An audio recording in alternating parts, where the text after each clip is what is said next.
In this video, we're forecasting a slight risk of severe weather in Colorado, Kansas, and the panhandles of Texas and Oklahoma. The Storm Prediction Center has put out a slight risk of severe weather with a 15% chance of significant damaging winds. Then, we have to look at the future as the big storm chances just keep on coming. Welcome back, y'all. Ryan Hall here with the weather forecast. Do you like my hoodie? What about these shoes? Or this coffee mug? Or this tumbler? Or what about this beach towel? Or this pillow? Well, all this stuff and much more comes from an awesome website called Helicity.co. It's literally the best clothing line out there for weather nerds. They've got face masks, t-shirts, the whole 9 yards. And since I'm such a fan of them and I literally own like one of every product, I partnered up with them to give you guys a discount, a small discount on any order you place over there on their website. Once again, that's Helicity.co. Use the discount code Ryan Hall, y'all, and you'll save 5% off your entire cart. And stay tuned to that website because we're going to have some official Ryan Hall, y'all, themed stuff on there soon too. So super exciting time for the channel. Go show them some love and let them know Ryan Hall sent you. All right, now let's talk about the weather.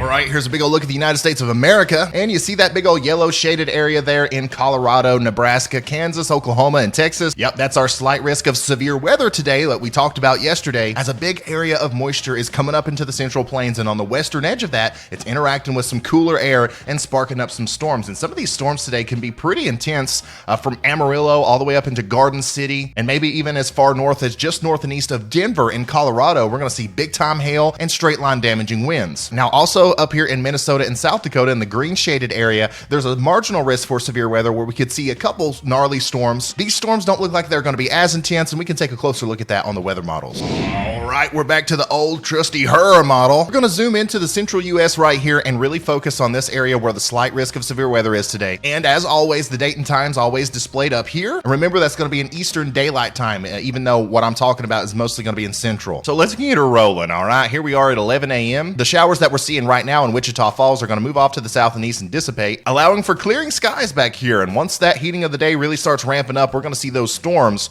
start popping up on the western edge of that moist air that we have out there. Watch this. And once again, here we are at 4 p.m. This is going to be a late in the day and overnight situation where really the strongest portion of the storms it's going to occur overnight, okay, like after 9 p.m. So let's keep pushing this forward. You can see the storms really starting to pop up here around 7 p.m. Eastern, that's 6 p.m. over there in the central time zone. And also we've got some bigger storms popping up where that marginal risk is up there in Minnesota and South Dakota. The biggest threat up here is definitely going to be large hail, okay? The tornado threat is minimal, and even the straight line damaging wind threat is a little bit lower, but I do see a big time hail threat coming because there's plenty of cold air, especially in the upper layers of the atmosphere. And if these storms get tall enough, they will interact with that cold air, and the updrafts will allow for those hailstones to just kind of get recycled, gather more moisture onto them, get bigger, and then eventually fall to the ground. So if you live in this area, be weather aware today. Make sure you can move that vehicle into a garage or carport or something. And now we're going to focus down here, okay? Because these are where the bigger storms are going to form. Here we are at 8 p.m. and you can see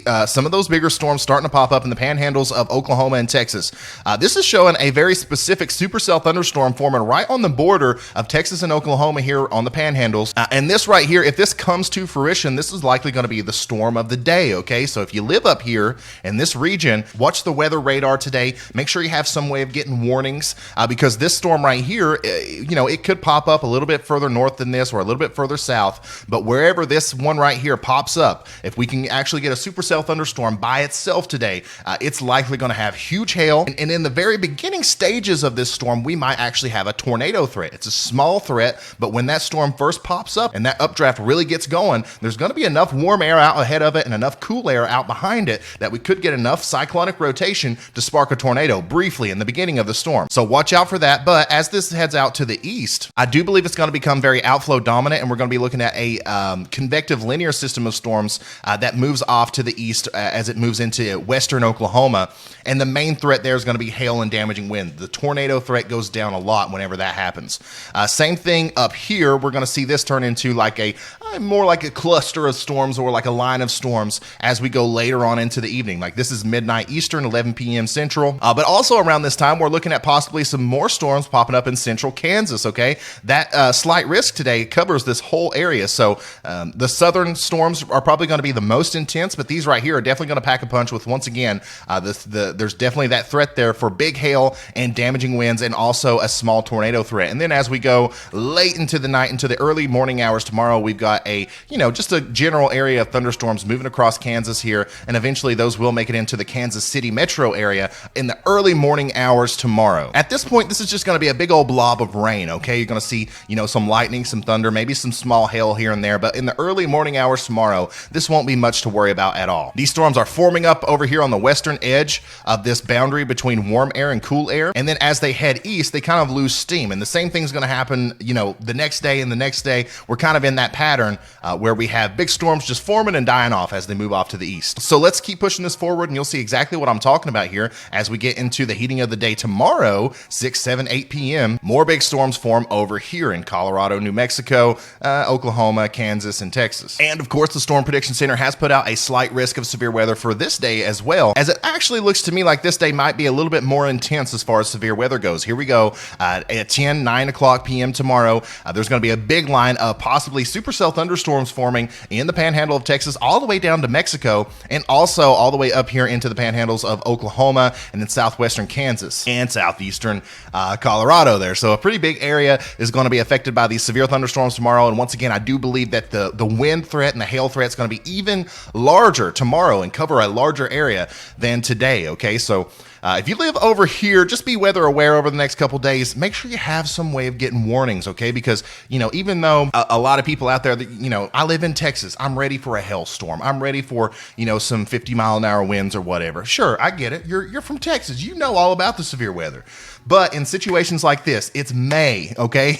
It's May in Texas and Oklahoma and Kansas. You can't let your guard down. Any of these storms can put down a quick tornado. And if you don't have some way of getting weather warnings, you may not know it's coming. Make sure you have a NOAA weather radio. I've got a link in the description. Or make sure you have some sort of app on your phone that sends you an alert. And also, if a moderate risk of severe weather or a 10% chance of tornadoes is issued, I will be going live here on the channel to cover it, and you can, watch the development of these storms with me. I don't know if either of those things will happen, but definitely don't let your guard down and be on the lookout for these storms tomorrow evening, okay? Once again, we're talking about naders in the dark here possibly, so we never like to see that. And then as we head later on into the night, here we are around midnight, we're going to see this turn into a big convective linear system of, storms with possibly damaging winds. And then up here in Kansas, this looks like to me like it's going to be a big rain threat, okay? As a linear storm, like a horizontally linear storm system forms up and trains over the same areas over and over again. So if you live in central Kansas tomorrow night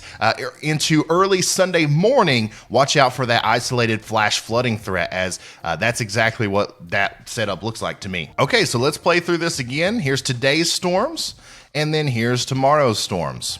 That's as far out as we can see on the HRRR model. Now let's look into the future and see if there's any more severe weather threats out there. Okay, once again, we're looking at the Euro model to look at our medium range forecast. And the number one thing that we're looking at is for this moisture to come up into Texas and Oklahoma and make it as far north as it can, okay? The further north that this moisture comes, the more energy we're gonna have to work with for these storms in the future. This is Sunday morning, okay? So we're already past the two severe weather threats we have over the next 2 days, but let's watch this moisture. Let's watch what happens with it. And as you can see, even though it's not like shooting, extremely far north, it is building up, especially down here in the south. We're seeing dew points in the 70s, approaching the mid 70s there. And then eventually, as we get later on into the month, once again, Saturday, May 22nd, May 23rd, we have a large area of, increased dew points and increased energy out here across much of the central and eastern part of the United States. And at this point, the only thing that we're waiting for to spark severe weather is for a system to come through the Rockies or something and interact with that and then spark storms, okay? And that is going to happen. Exactly when or where, that's still up in the air, okay? But I would say that, a lot of us over here, especially in the Ohio Valley and in the Northeast and even over here on the East Coast, we haven't seen a lot of severe weather so far this season. But I do think that's going to change because we're going to have plenty of time for this moist air to kind of build up. And then eventually something's going to come through and rake that moisture out, okay? A cold front's going to come through. A cold pull driven storm system's going to come through. And whenever that happens, there's going to be plenty of energy out here for it to work with, and we've got to be ready for it. So here's a look at the instantaneous flash rate. We love to look at this, try to see where storms are going to pop up in the future. This is Sunday. Once again, the biggest concentration of storms is going to be over here in Texas and in the Midwest, and that's going to be the theme as we go all the way through the end of May. But what we're watching for is for this area of energy to kind of move off to the north and to the east a little bit. There you can see on Tuesday, we may see some of these storms reach eastern Texas, and some of these storms up here try to get into Nebraska. And then as we go into Thursday and Friday, you can see that energy is starting to move off to the north and east a little bit. And then we have a big, possibly a big line of storms forming back here in the Midwest. And that's the kind of system that I think we're going to be moving into, okay?